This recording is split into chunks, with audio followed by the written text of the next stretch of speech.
Breaking: FBI just confirmed what happened to Andrew Mcabes' text messages. By Cat Stevens for FreedomDaily.com. The American people have been waiting for months now to see the end of special counsel that the Democrats demanded to look into the Trump campaign. The results will tell whether this really was all a witch hunt on the part of some sore losers.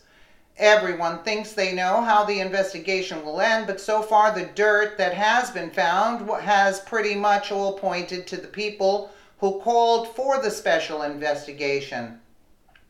It kind of makes sense that the DNC would assume that the Trump campaign would employ the very same tactics that they use, but apparently when their bluff was called, they were found with the cards up their sleeves. Now that the investigations are underway, it comes to light that the FBI brass is riddled with unethical partisanship that must be further investigated. Since the Trump campaign is being investigated by the FBI and the FBI was suspected of being a biased organization, Congress had to step in and investigate the investigators. However, the FBI used some of its bag of tricks to keep some of the more incriminating information in the form of communications between higher up in the Bureau and a company attorney from the congressional probe. Now that those communications have come to light, it turns out that they were even dirtier than many originally suspected. The Gateway Pundit reports that lawmakers and journalists alike are shocked and amazed that this level of partisanship was allowed to continue in what is supposed to be an impartial investigatory group. The world's premier intelligence agency just lost another batch of text messages. Does anyone believe this?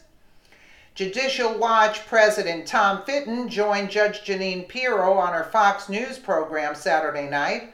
Tom Fitton told Judge Jeanine how difficult it was dealing with the Jeff Sessions Justice Department. Then Tom Fitton dropped this bomb: the FBI will not turn over Deputy Director Andrew Mcabes' text messages.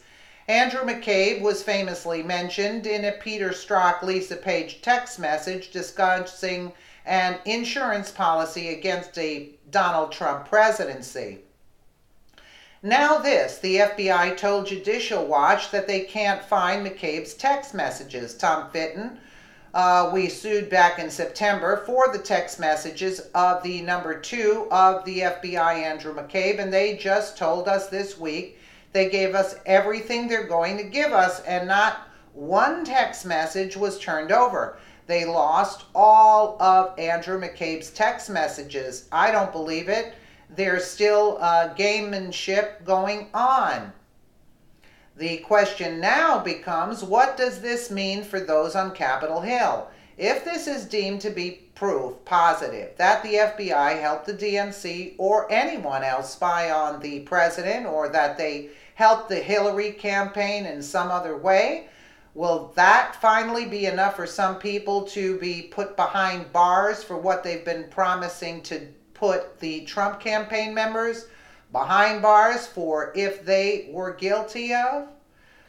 We have the unique situation of these particular offenses being already judged by the very people who it looks like have committed them. The Washington Examiner gives us more details about the history of this evolving case. It just goes on and it doesn't get to the point. You know what I'm trying to say? This article is like, it's too long-winded. Let's just take a listen here to what Judicial Watch investigation was corrupt all along, and my next guest is here to outline the major developments confirming our worst suspicions about the way the Department of Justice and FBI have been operating. Judicial Watch President Tom Fitton joins me now. Now, for all my viewers who haven't heard me say it before, Tom Fitton is the guy who does more than Congress does, because he goes to court and gets this stuff that the FBI and the Department of Justice tell Congress they don't have. So he's my hero. Yeah, because they're not going to give the information because they're corrupt, you see? And this is what Congress should be doing, and they're not doing it. But anyway, let's talk for a moment, Tom, about these text messages from the Strzok and his Gumad, their Lisa Page, right? We can't find these text messages. We don't have them. It was never captured. Now, you go to court. Tell us what happens. Oh, we sued for them, and then they said they found them 2 hours later. Who are they fooling? But don't worry, there's an internal watchdog at the Justice Department that's investigating itself here, both itself and the FBI. You know, and if Sessions were serious about this, and I think he ought to be very serious about it, is he'd recognize this is just the tip of the iceberg. He should send the U.S. Marshals in over to the FBI and to secure the evidence here, because there are other text messages that have yet to be turned over to Congress. You know, and separately, we knew there were text messages to be had. We sued back in September for the text messages of the number 2 at the FBI, the compromised Andrew McCabe. And they just told us this week, they gave us everything they were going to give us, and not one text message was turned over. Have they lost all of Andrew McCabe's text messages? I don't believe it. Back up. There's still gamesmanship going on. I haven't heard this before. Now the FBI is saying they have no text messages from Andrew McCabe. Is that the latest? They have not turned over any text messages. They said they gave us everything they're going to give us. We asked specifically for text messages. We represent a former FBI supervisory agent in this lawsuit. He knows what to ask for. And they told us essentially, you're not getting any text messages because they gave us everything they're going to give us. Okay. Where are Andrew McCabe's text messages? Where are James Comey's text messages?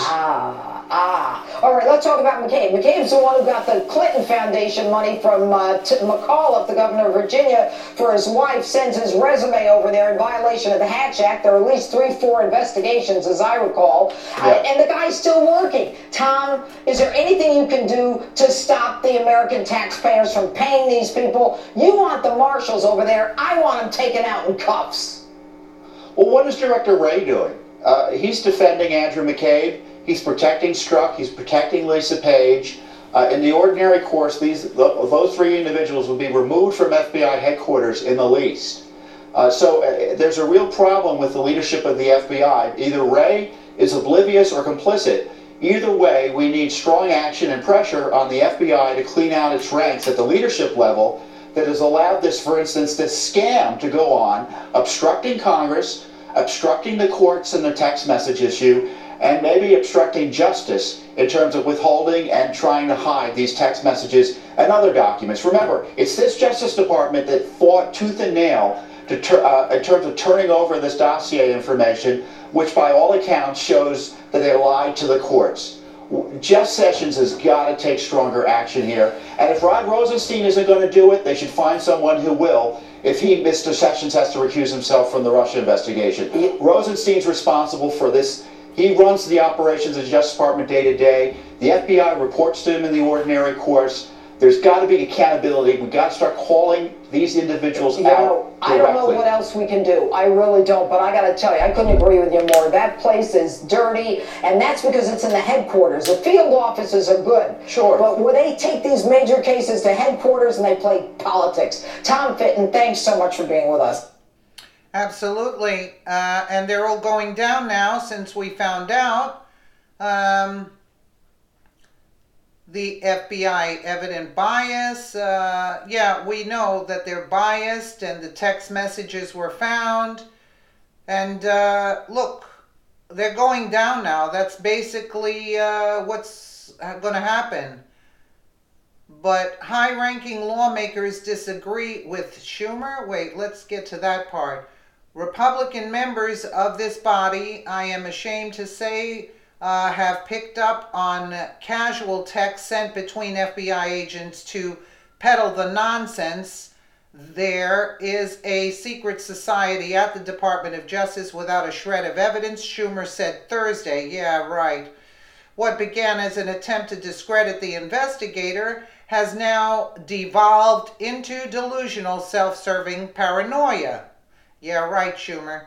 But high-ranking lawmakers disagree with Schumer. Senator Chuck Grassley, who is chairman of the Senate Judiciary Committee, has been calling for a special counsel for months. Grassley wants the probe to focus on Hillary Clinton's involvement in the sale of a uranium mining company to a Russian-owned firm in exchange for donations to the Clinton Foundation. The DOJ announced last year it would launch its own investigation into the sale, but Grassley believes a special second counsel is needed, and he backed the call by lawmakers last week to appoint one. I think their reason is just as good, Grassley told the Washington Examiner. Even though I am not part of their asking for it, I would surely support their effort. Well, they're going down, and Schumer can stand on his head all he wants.